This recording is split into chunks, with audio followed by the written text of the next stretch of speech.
The idea that within our lifetime, perhaps even within this decade, that our civilization would come face to face with another alien race seems unbelievable.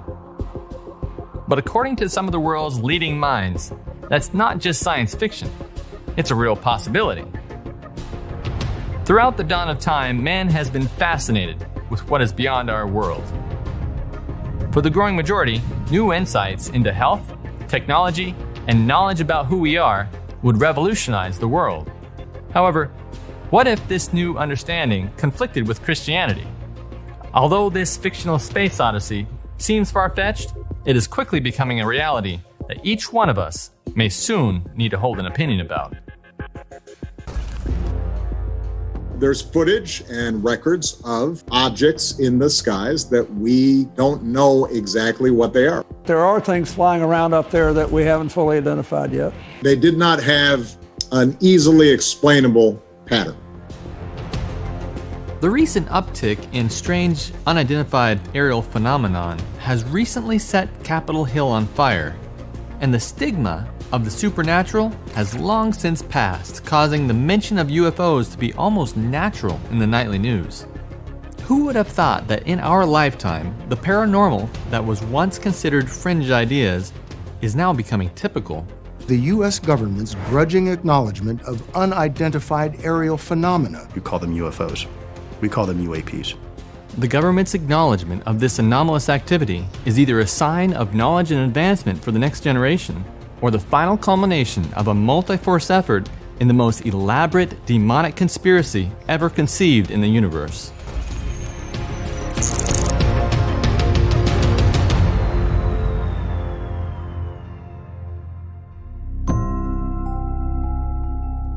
How did this begin? Why the sudden uptick in supernatural activity? Will this phenomenon decrease or increase in the future? Is this change due to something we have caused on Earth? And is this supernatural activity in harmony with the Bible? One thing that is certain is that this phenomenon is a global event, with leadership in Russia, China, and the United States all revealing that they have unidentified aerial phenomenon study programs. But the government's officials that are leading this endeavor are anything but interested in a biblical worldview. And Christian leadership in the Pentagon is dismissing any projects that connect humanity closer to this phenomenon. To put it bluntly, a war of the worldview is approaching, and you need to be ready with a clear understanding. Or even there's like this tribe of religious fanatics who are just, I don't quite understand them yet. There was resistance in the Pentagon on religious grounds. The senior looked at me in the eye and said, I want this program to stop. Religious fundamentalists who are concerned. What you are looking at is something that is a demonic presence.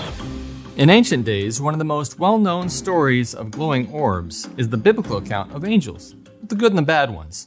The Bible specifically says that although an angel can cloak their appearance and shapeshift into almost anything, the most surprising default physical aesthetic is their ability to produce a very strong luminescence from all parts of their body.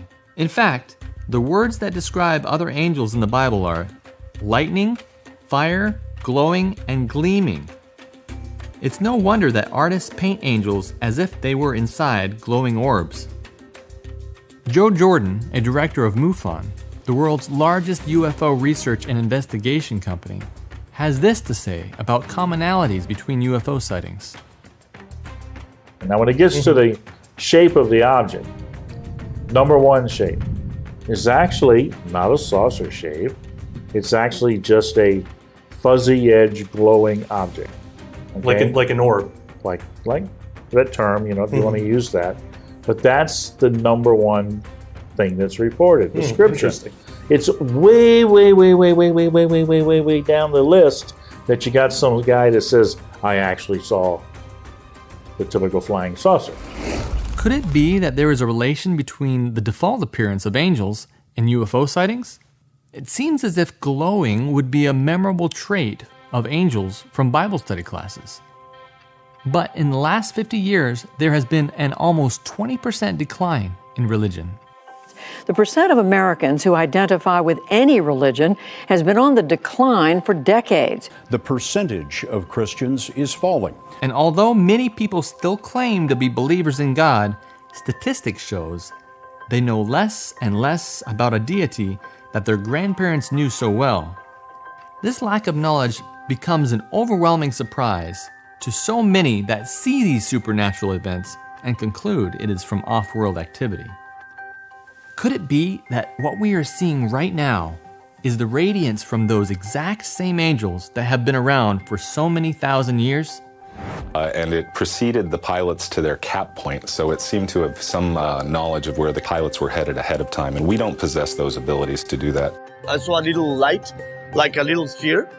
I thought that it was a star, but suddenly it moved. Since the Bible talks about both good and bad angels, perhaps what we are seeing are the good angels.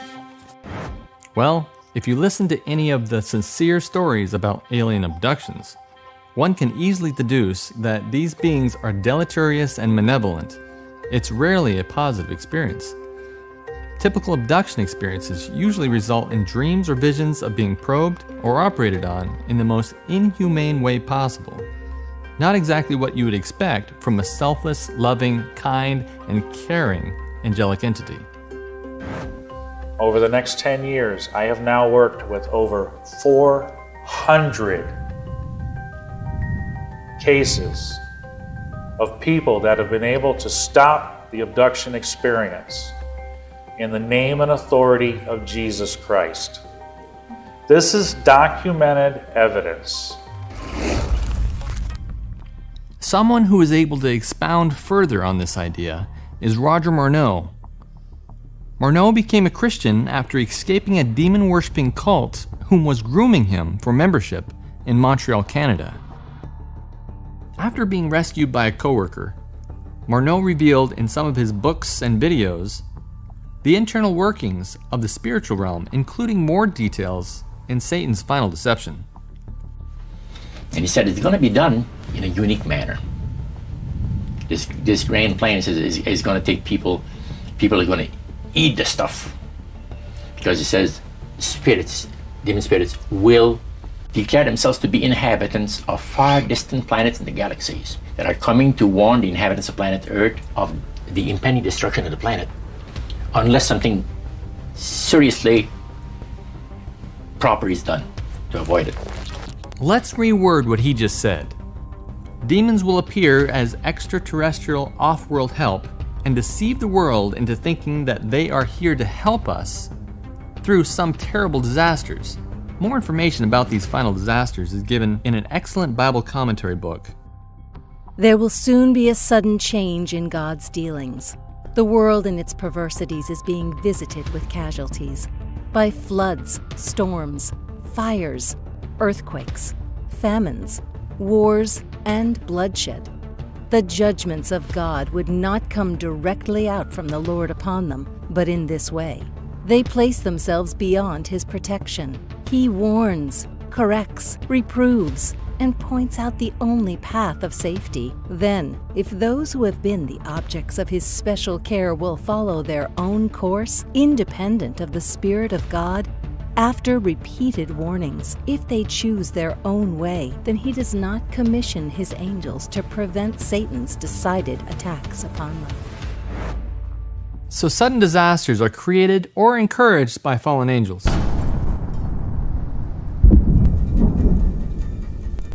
And then the fallen angels appear to help Earth through traumatic earth-shattering events, caused by the same angels that were trying to help us. This psychological warfare would surely enrapture the mind. But why would evil spirits desire to do this to humanity? Let me explain. This world is separated from the rest of the universe due to sin. In its current quarantine state, God is on trial in a litigation with another opposing and powerful entity. The Bible says that this entity, often referred to as Satan, is the father of lies and desires to be worshipped like God. In his first deception, he disguised himself. And when he appears again, he will clothe himself in another deception. Satan is not permitted to exactly counterfeit the appearance of the return of Jesus as coming in the clouds with great power and glory, with storms surrounding him. But one very real scenario that would comply with these celestial rules of engagement would also deceive the majority. One of my favorite Bible commentators indicates exactly how these last day events will unfold. Fearful sights of a supernatural character will soon be revealed in the heavens in token of the power of miracle-working demons. The spirits of devils will go forth to the kings of the earth and to the whole world to fasten them in deception and urge them on to unite with Satan in his last struggle against the government of heaven. By these agencies, rulers and subjects will be alike deceived. So let's break this down. Supernatural and fearful sights appear in the sky. And from these events, angelic demons deceive the leaders of the earth into doing something against God just before he returns. In the last book of the Bible called Revelation, it provides a symbolic prophecy about this exact time in history. And I saw 3 unclean spirits like frogs coming out of the mouth of the dragon, out of the mouth of the beast, and out of the mouth of the false prophet. For they are spirits of demons, performing signs, which go out to the kings of the earth and of the whole world, to gather them to the battle of that great day of God Almighty. God provided the symbolism of frogs because of the similar parallels that could be drawn from them. As frogs croak by night in marshes and quagmires, so these unclean spirits in the darkness of error teach lies amidst the mire of filthy lusts. A frog has a disproportionately big mouth, and a long tongue represents the lies and deceit that will enamor the world in the last big deception. This grand plan is going to take people are going to eat the stuff. So what, if anything, could push humanity to desire the unseen and grasp at what is strange to them? The answer? Time and marketing. Public imagination about mysterious flying objects has been mostly shaped by Hollywood artists who've wondered what would happen if and when we ever make contact. For many decades, entertainment media has encouraged and even agitated a curiosity about contact with an advanced alien culture. This media coaches us to desire contact with brilliant and more advanced beings. We got Tang and Tempur-Pedic mattresses from the moon missions from NASA. So imagine what we could get with alien technology. I can't wait. Flying cars are just the tip of the iceberg. Think back on all the propaganda just within your lifetime. We have come to visit you in peace. We are autonomous robotic organisms from the planet Cybertron. Some even say that this propaganda has been prevalent in ancient forms of entertainment media, even before Christ. The ships are dome-like with 3 trails coming out of the bottom, and UFO enthusiasts insist this is proof that flying saucers were present during the death of Jesus. This recent flare-up of UAP phenomenon could simply be the final climactic moment in an age-old plan to bring one last deception. Morneau gives us some clues as to why this is happening now. And I said to the spirit, you want to talk to me? The spirit said, yes, finally, and we will talk to you.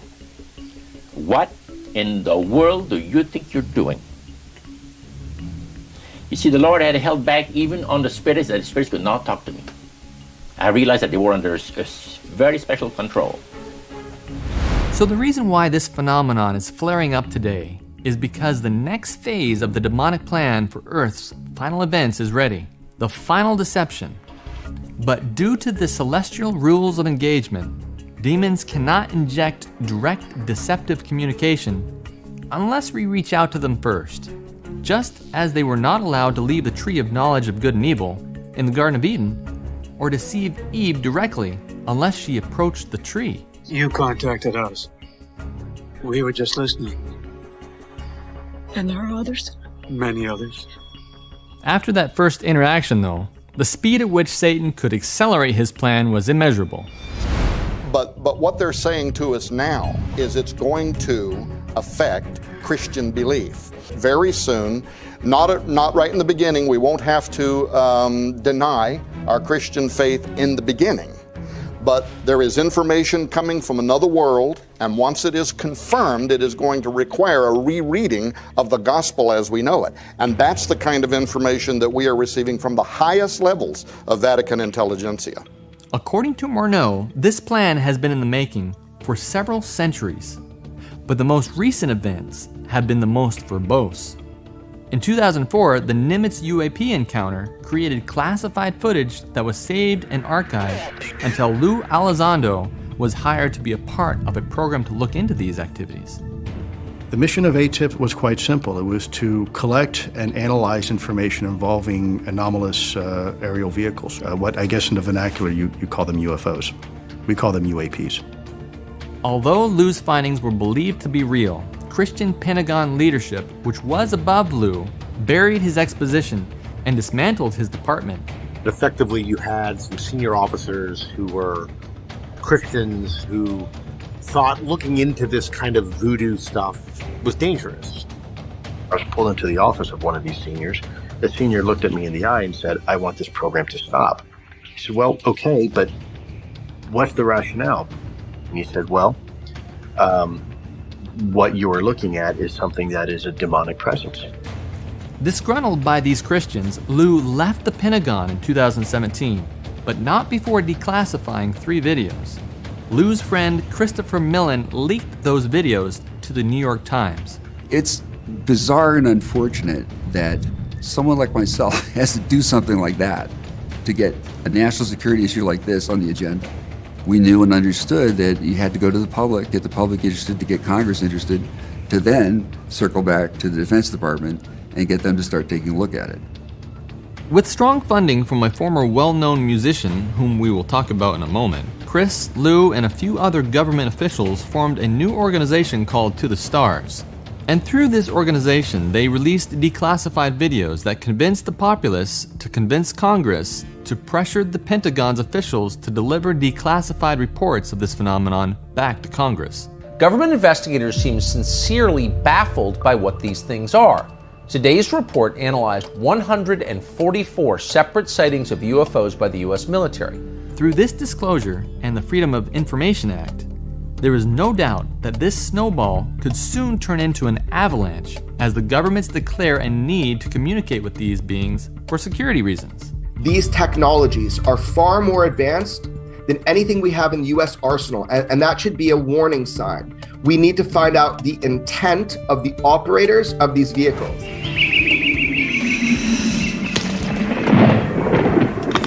Today, experts are seeking to take that proverbial fruit again by allowing Lou and his colleagues direct access to demonic influence. This whole experience, what we have found, has been a matter of opening a door. Okay, you open the door, whether purposely or unknowingly, to this experience. Okay, they didn't randomly pick you. You gave them, how do I say it, permission. Right. By opening that door, by either dabbling in the paranormal or the occult. And you may not even know that you did it, but you did. And he can close that door for you, but you have to let him take control of your life. The coming of the lawless one is according to the working of Satan, with all power, signs, and lying wonders, and with all unrighteous deception among those who perish, because they did not receive the love of the truth, that they might be saved. He performs great signs, so that he even makes fire come down from heaven on the earth in the sight of men. And he deceives those who dwell on the earth by those signs which he was granted to do.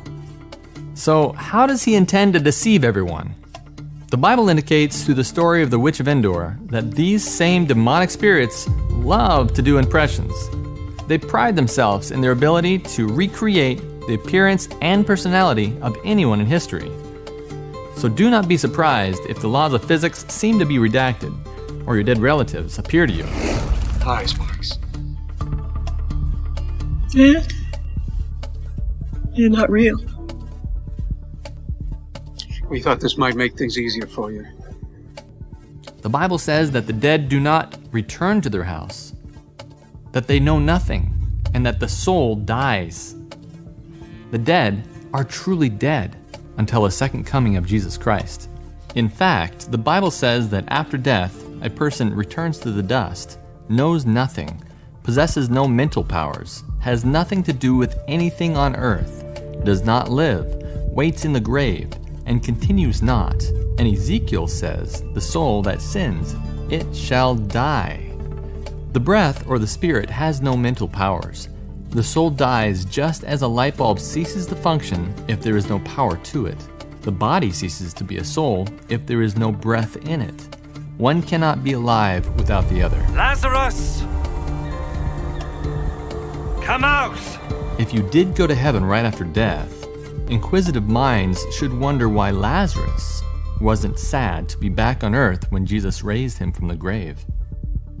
There are so many verses in the Bible that indicate that the dead are truly dead that it becomes blatantly obvious that there is some kind of conspiracy behind this important truth. The demons have been studying the smallest nuances of your family's personality and tonality of their voice their whole life, preparing for a final deception in which they hope to deceive you. The band leader says, "How long have you fellas been involved with sorcery?" And I said, "Exactly what do you mean?" "Well," he said, what you people are doing, talking to the supposed spirits of the dead. He says, this is silly. He says, "I want power, I go right to the source of power. How do you think that I became famous the way that I am? There's no such thing as good luck." He says, "There's either some power working for you somewhere, or you don't get ahead in this world. Not in my type of occupation." He said, the supposed spirits of the dead that you're talking with are demon spirits. They're fallen angels. They're beautiful beings. Meanwhile, a punk rock star named Tom DeLonge had been researching this phenomenon. Tom decided he would try to find the truth about these strange events using his notoriety. Although the road was bumpy, Tom was surprisingly able to befriend a number of top scientists and multi-star generals at NASA, the Pentagon, and near Cheyenne Mountain, whom were willing to risk a court-martial to help Tom reveal to the public these strange paranormal events that the government has experienced since the 1900s. Among those whom Tom befriended were Lou Elizondo, Christopher Millen, and a board of high-ranking government advisors, which WikiLeaks confirmed through the Podesta email hack that two high-ranking generals on DeLonge's secret advisory board were General McCaslin and Major General Carey. So to avoid legal battles due to the spread of classified information, DeLonge decided he would reveal the narrative given to the government through fictional children's novels called Secret Machines and a documentary series to slowly increase society's knowledge about these events. Not surprisingly, DeLonge's books were co-authored with an occult expert, Peter Levenda. I teamed up with an internationally recognized researcher named Peter Levenda. Peter is what you would call an expert at the occult. When people start to understand more about the UFO phenomenon and when they follow what Secret Machines is going to teach them, and mind you, as we'll talk about this in a little bit, it's not all coming from me, it's coming from other people of the highest places. The term the occult in that whole world is much more a part of the UFO phenomenon that's part of what makes it more complex than just little green men and flying saucers and tinfoil hats. There is a very, very strong link between what people think demons are from the Bible and other religions and the UFO phenomenon. And what you have is something that doesn't like man, period, and something that feels either jealous of or has some kind of plan for what man is to be. Although it may be obvious that fallen angels created these terrible events like visions of abductions, cattle mutilations, and disasters, the narrative being pushed by the spiritual realm into the minds of the government officials is that there are both good and bad aliens. According to Tom, these beings have materialized to high-ranking government officials. So Tom incorrectly refers to these beautiful, likable, and seemingly benevolent fallen angels as the others, sometimes giving them names like the Archons or the Anunnaki. DeLong refers to these others as gods with a little g, because the narrative that has been fed to Tom by his government advisors through fallen angels is that humans have been seeded on this planet by some benevolent ancient alien race, and beings have cared for this human race, posing as gods of Greece, Rome, and Egypt.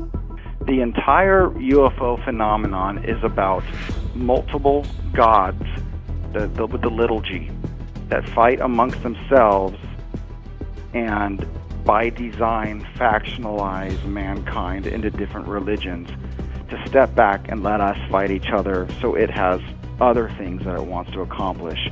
There are good gods and bad gods, and their interactions with humanity has been well documented all the way back through Greek myth and then even further back into the Sumerian legends that are out there. There's one group, yes, trying to deceive mankind and hates mankind, and then there's another part of it that doesn't feel that way about man. The Bible says that the gods of Egypt were devils and demons. This idea that a created being can be a god was the first lie ever told to humanity by demons, and it is still prevalent in religious propaganda found in Hollywood media today. What is a god but a being that is worshipped by those beneath? Is great knowledge, power, understanding not enough for you to revere the Ori? Most ancient astronaut theorists believe that the Egyptian gods were, in reality, extraterrestrial visitors. In fact, the way these supposed benevolent demons are contacted is through Eastern meditation, which is referred to as CE5. That's why I think the CE5 thing is so important, because that's the best way to get data, not to be speculating, from our own political ideology about what they might be like. We really have to have direct communication with these beings. The more, the better. This direct communication will provide a gateway of overwhelming deception, which will confuse the majority. Luckily, a key scripture in the last book of the Bible gives us reassurance. The Bible calls those whom have stayed on the narrow way saints. Here is the patience of the saints. Here are those who keep the commandments of God and the faith of Jesus. Those who keep the commandments of God will be much different than the organized conglomerate of religions that congeal at the end of time due to fear, disasters, and deceptive urges of the new spirits. Notice that we are already hearing this subtle message from Tom. The faint conclusion to Tom's thoughts was that the only way to prevent those catastrophes is to come together religiously into one religion. According to the Bible, this joining of religions is eventually coerced by all nations, which are represented by beasts in Bible prophecy. And I beheld another beast coming up out of the earth, and he had 2 horns like a lamb, and he spake as a dragon, and he exerciseth all the power of the first beast before him, and causeth the earth and them which dwell therein to worship the first beast, whose deadly wound was healed, and caused that as many as would not worship the image of the beast should be killed. Although which nation the Bible identifies as lamb-like is outside the scope of this video, just remember that the joining of forces of all large church entities like the Roman Catholic Church and the Protestant churches, in collusion with the spiritual experiences from those supposed visitors from far distant galaxies, will spell bad news for God's people. The abduction experience is not really a physical experience. It's more of a spiritual experience in a nature. I mean, if you can show me evidence of, bring back me a control knob from a physical craft, that's a whole nother story. In speaking about the joining of religion with the suggestions of spirits masquerading as people from far distant galaxies, one Bible commentator puts it this way. When Protestantism shall stretch her hand across the gulf to grasp the hand of the Roman power, when she shall reach over the abyss to clasp hands with spiritualism, when, under the influence of this threefold union, our country shall repudiate every principle of its constitution as a Protestant and Republican government, and shall make provision for the propagation of papal falsehoods and delusions, then we may know that the time has come for the marvelous working of Satan, and that the end is near. these strange events brought on by fallen angels will truly be something to marvel at. Could it be that this final deception is the result of many centuries of preparation? That this climactic event would lead even the United States of America, a country founded on religious freedom, to become so blindsided that the people come together to call for worship of this powerful entity? And what if these former Egyptian gods encouraged us to give homage to a majestic being that returns in the clouds, seemingly to fulfill Scripture, but not exactly? Would people notice? My fear is most would not. But I've often wondered, what if all of us in the world discovered that we were threatened by a power from outer space, from another planet? Wouldn't we all of a sudden find that we didn't have any differences between us at all? We were all human beings, citizens of the world, and wouldn't we come together to fight that particular threat? And what if the only way to fight that spiritual threat was through a form of spiritual worship? And could it be that this inevitable first contact may actually be the second contact that we have already had with this alien race? Except last time, they had a different disguise. This contact will perhaps save us from some fearful catastrophes. It may even be confirmed by spirits impersonating dead relatives. It may also be supported by religious leaders, whom are already in favor of receiving these visitors, regardless of who they really are. If you're an alien and you want to get baptized, the Pope is in favor of it. Pope Francis reiterated his view Monday that everyone has the right to be baptized. And apparently, that invite extends even to Martians. Pope Francis isn't alone in his compassion toward extraterrestrial life. The Vatican's astronomer said a few years ago he'd baptize a Martian. Through the sudden disasters brought by invisible forces, bringing fear for safety and a desire for help, religious leaders, in conjunction with the seemingly new visitors, declare a need to put away religious differences and come together to worship as one people to bring an end to the disasters and a beginning to peace. That the spirits will show themselves willing to give valuable guidance that will not only help people avoid the destruction of the planet, but it would cause it to enter into a higher state of existence. This higher state of existence is the same lie told Eve in the Garden of Eden. Let me be very clear. The last great struggle on earth will be about who we worship. Receiving this worship in place of God is what fallen angels have always desired. And this is what will seal the fate for most of the last generation forever. My time with you is ending, but there is so much more to share. If you find this topic interesting and you want to learn more about the strange current events that make up the normal part of your life, join me on strangenormal.org. In the end, what it ultimately comes down to is the same decision Adam and Eve had to make in the garden. Will you trust your senses, or will you hold on tight to the sweet words of Jesus Christ? The choice is up to you.